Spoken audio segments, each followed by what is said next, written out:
The stars were fading. In every corner of the galaxy, suns that had burned for millions of years were now going dark.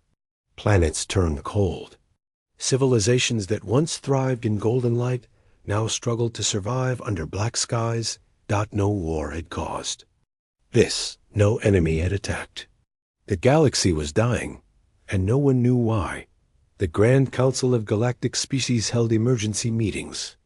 Dozens of alien leaders gathered in the High Chamber, a vast hall floating above a dying neutron star. They shouted, argued, and blamed one another. "It's a cosmic virus," cried a thin, insect-like ambassador. "No, it's entropy."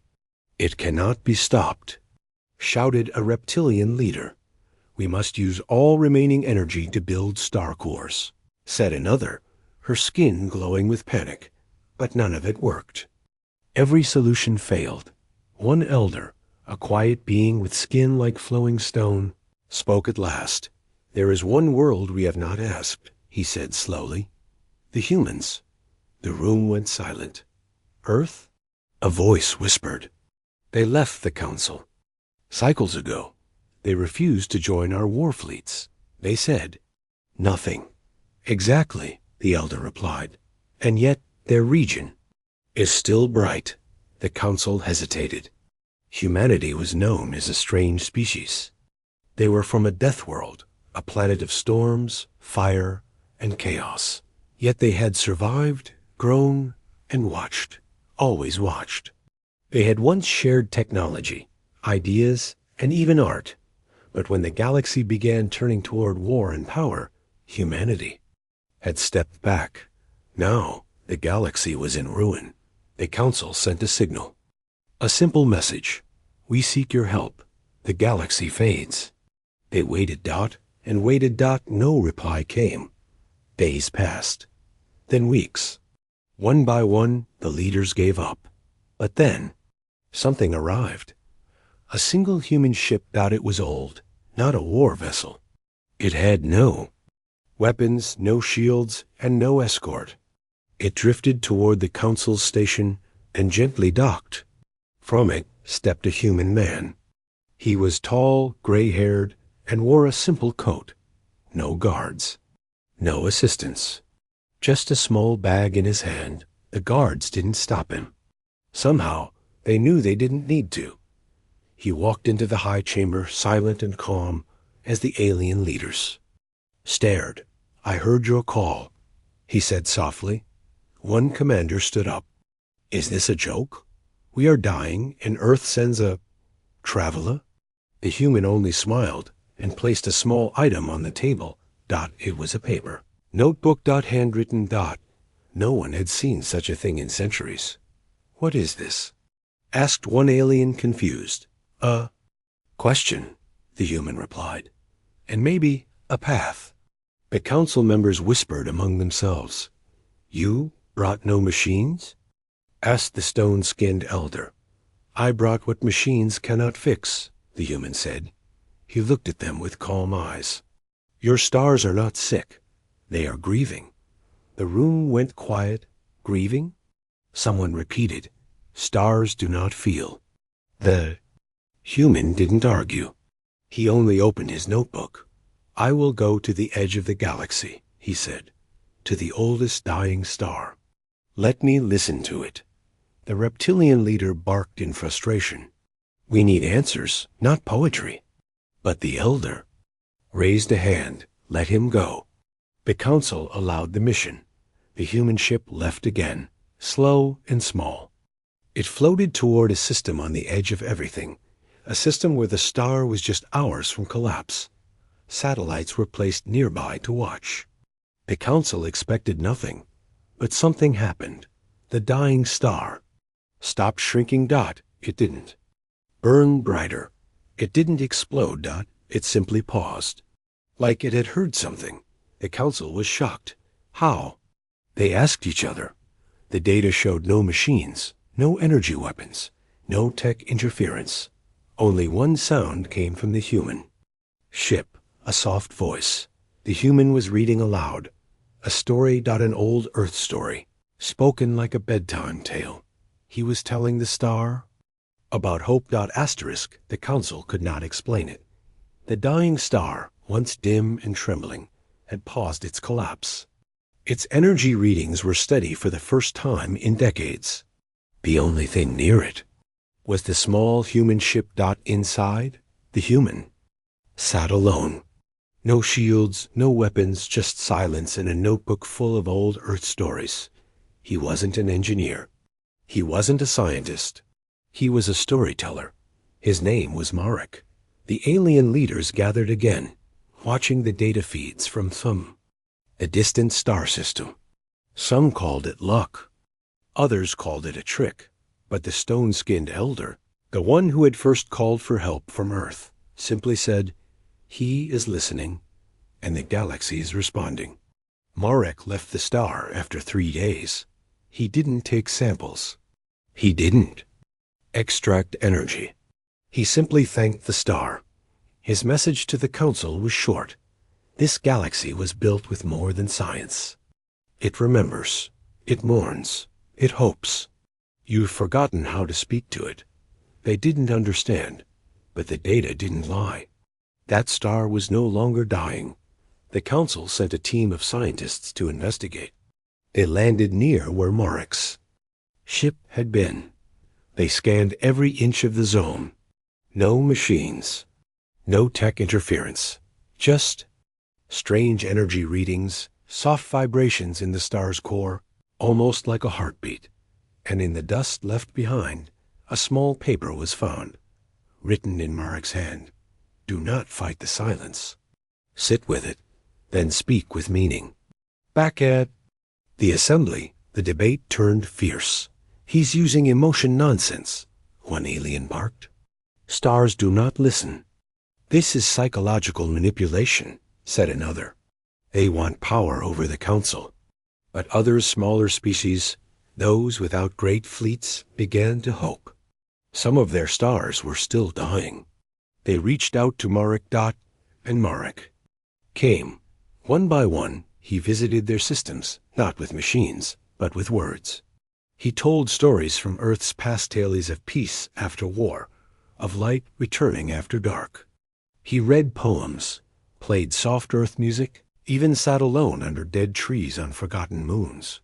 And everywhere he went, the collapse slowed. Some stars brightened. Others stopped shaking.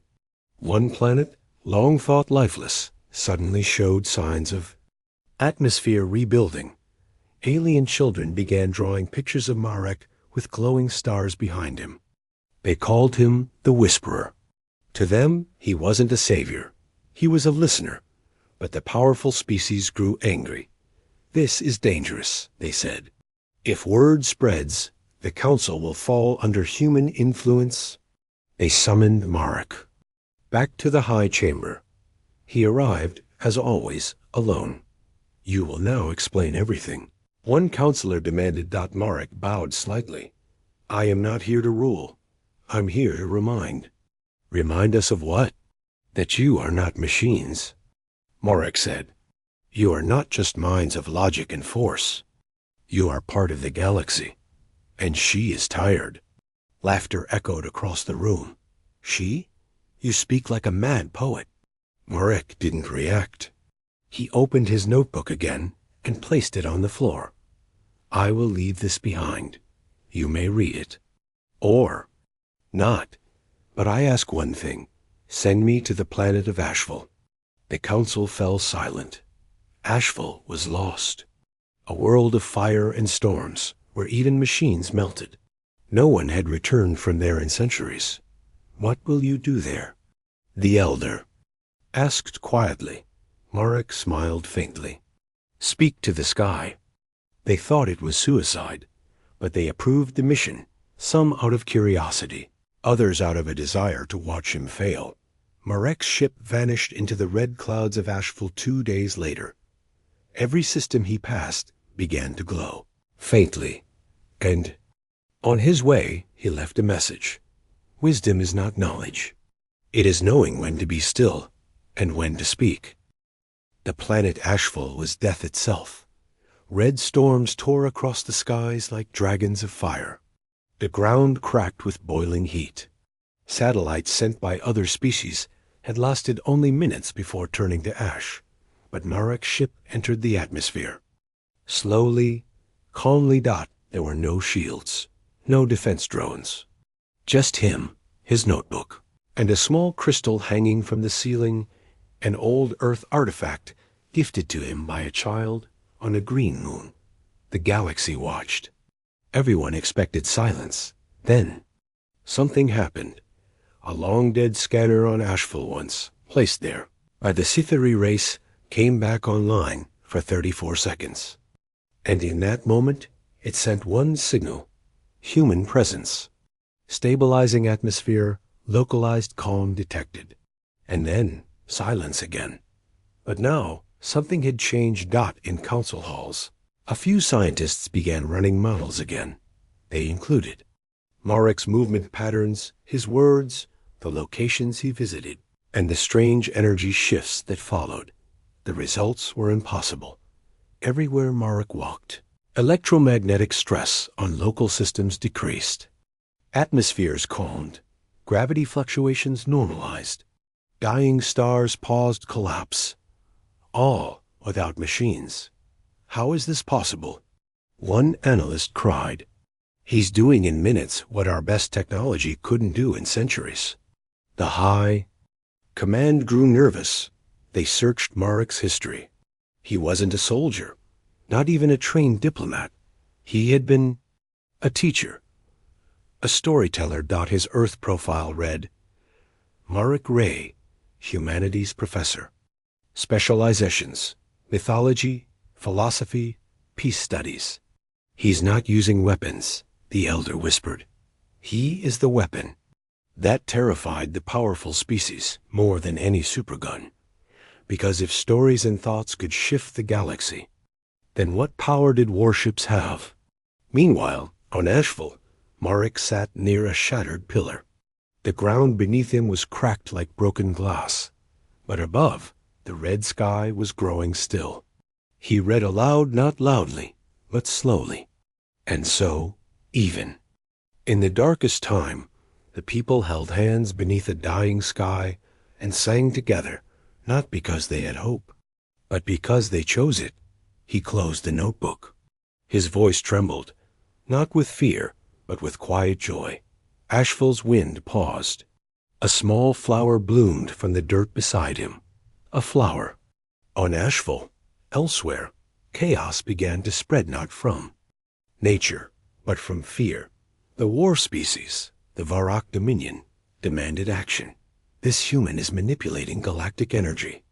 He's hiding Earth's secret weapon. We demand his arrest. The council was split.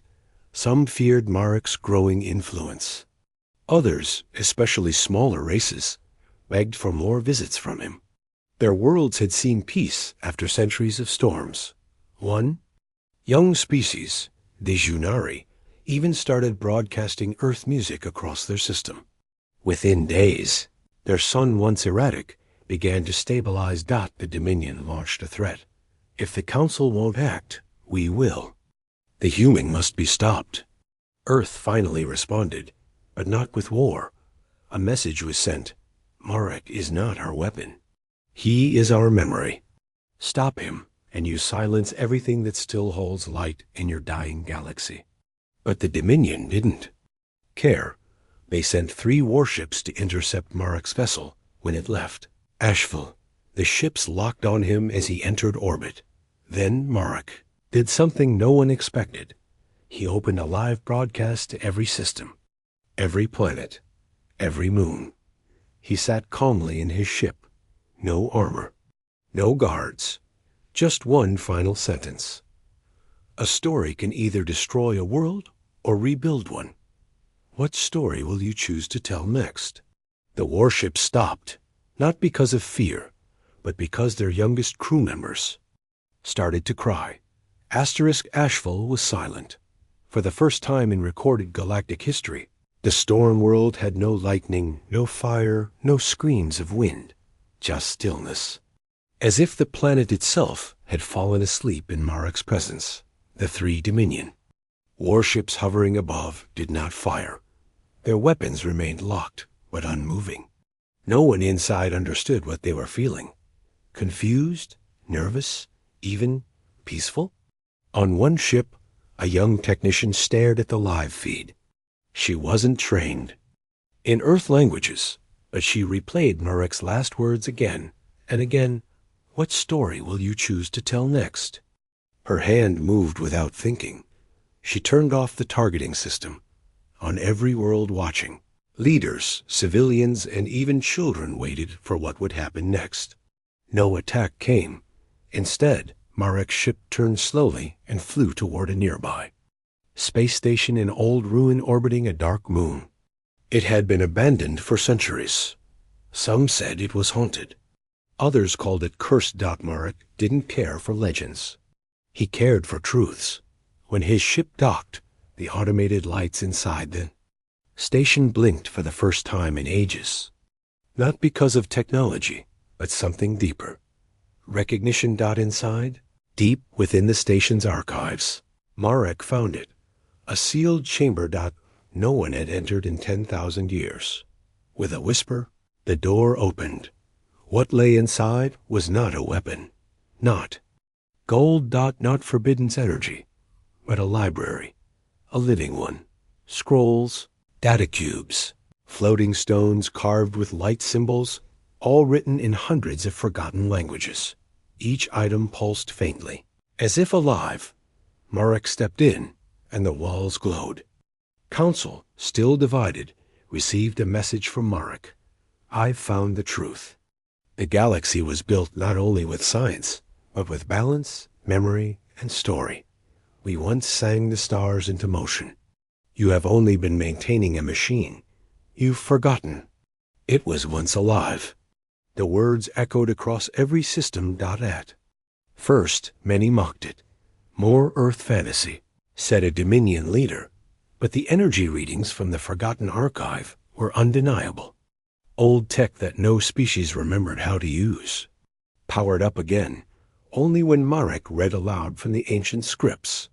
A few scientists decoded the languages. They were older than the Council, older than most living species, created by beings who called themselves the Light Callers.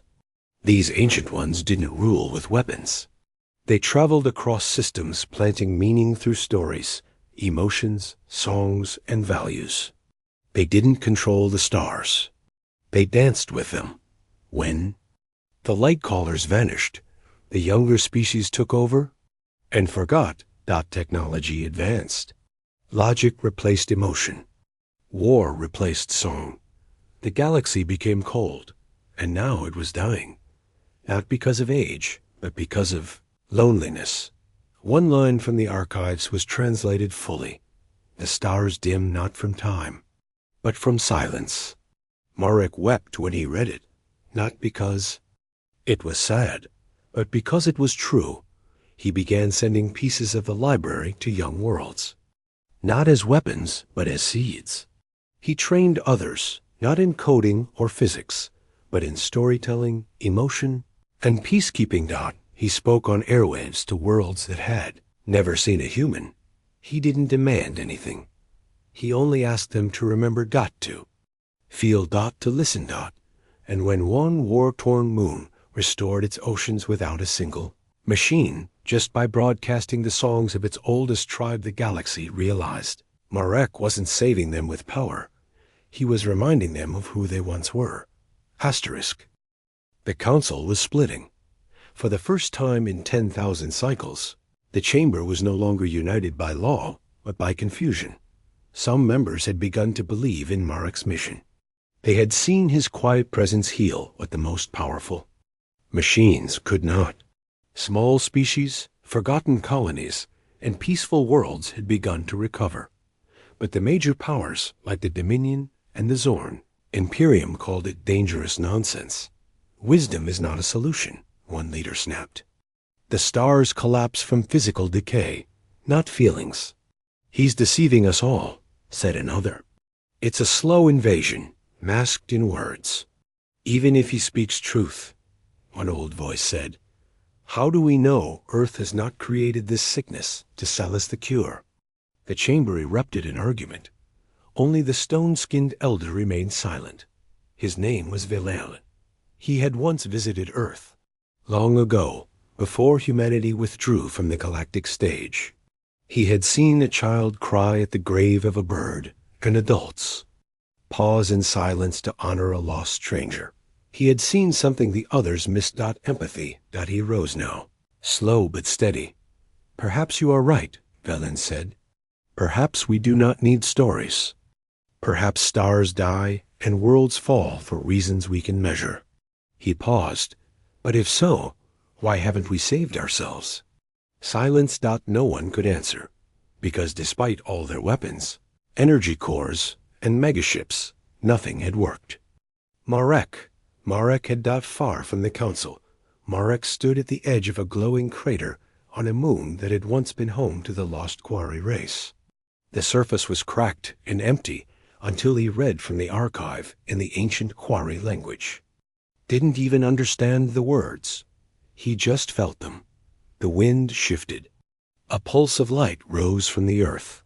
Hidden under the dust, a garden of luminous vines began to grow long thought extinct. A drone captured the event. When the footage reached the council, the younger members were stunned.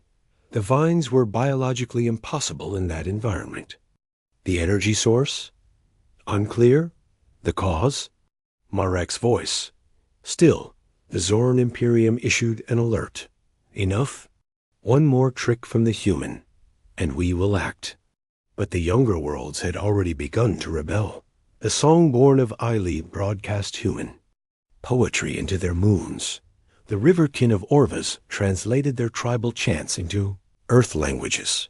A strange new wave was moving through the galaxy. Not war, not rebellion, but remembrance. Then, one day, something went wrong. A system Marek had visited, a quiet colony named Thalrin, suddenly collapsed into darkness.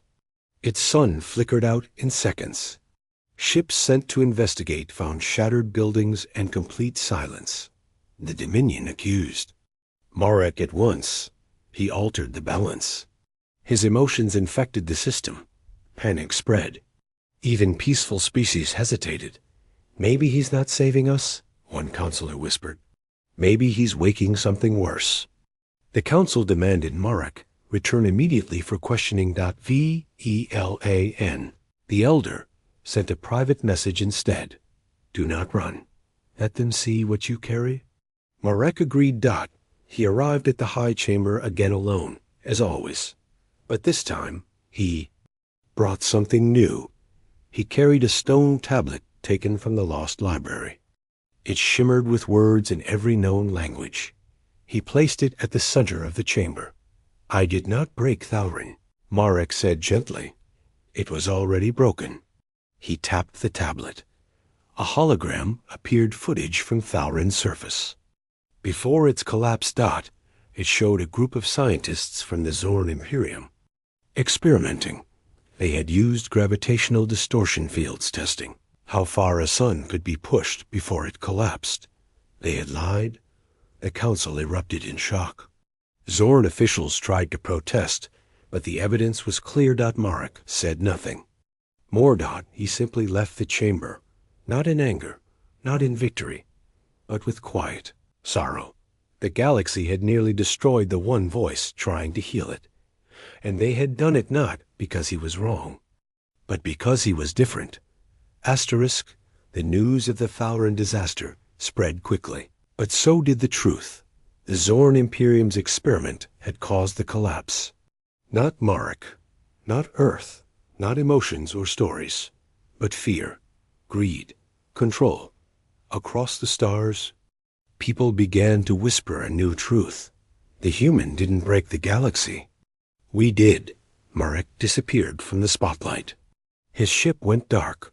His broadcasts ended. Some thought he had given up. Others believed he had gone into hiding. But they were all wrong. He was preparing. And he was not alone. Earth had been quiet. For decades, they never sent fleets or armies. But when Marek sent a private message back home, humanity responded not with weapons, but with something unexpected. A second wave. Not soldiers, children, artists, musicians, healers, elders, listeners. Hundreds of peaceful ships left Earth silently, spreading across the galaxy. Their missions were not conquest. They carried ancient stories, preserved cultures, musical instruments, even seeds from forgotten forests. They were called the Kindling Fleet. Where they landed, stars flickered brighter. The silence that once haunted planets was replaced with laughter, song, and connection. Tribes once lost to war began dancing again. Entire moons lit up with new energy, not mind energy, but emotional energy. Collective calm, purpose. The galaxy, once on the edge of death, began to glow again. Back in the council, opinions were changing. The smaller species defended Marek now. The humans remind us of what we lost. They bring no chains, no flags, no rulers, only light. Even Velen, a stone-skinned elder, wept as he watched children on a frozen moon play games that had not been seen in 10,000 years. But not everyone was ready to accept this. Dominion called it emotional colonization. The Zorn Imperium claimed Earth was creating a new religion. A few powerful factions threatened war. That was when Marek returned. He didn't come in person. Instead, he appeared through an ancient galaxy-wide broadcast system that hadn't been used in ages. No music, no effects. Just his face. He looked tired, but calm. I was never here to lead you, Marek said softly. I came only to remind you that stars do not burn alone. And neither should you. He held up a simple item, a child's drawing from a moon called Tiras. It showed a human and an alien holding hands, standing beside a glowing star. This is not propaganda, he said. It's memory. A flame we all carried once until fear put it out. He ended with just 5 words. You can light it again. And the galaxy did. Across thousands of systems, people gathered not for war, but for story-sharing nights. New art festivals replaced military parades. Peace gardens bloomed in places where battlefields once stood. Songs once thought lost were soon again. The Kindling Fleet moved without force, offering help, healing, and heritage. And the most powerful evidence of change? A black hole. One. No species had dared to approach. Marek went there. His ship floated near its edge for days. And then it pulsed. Just once. Sensors caught it, a signal of unknown frequency. And then came the miracle. A soft beam of light. A black hole had emitted light. Not destruction. Not hunger. But something else. Something alive. Galactic scientists could not explain it, but poets, dreamers, and even mathematicians all said the same thing. It responded to his presence. Back on Earth, humans did not cheer or boast. They continued sending silent ships of kindness and wisdom.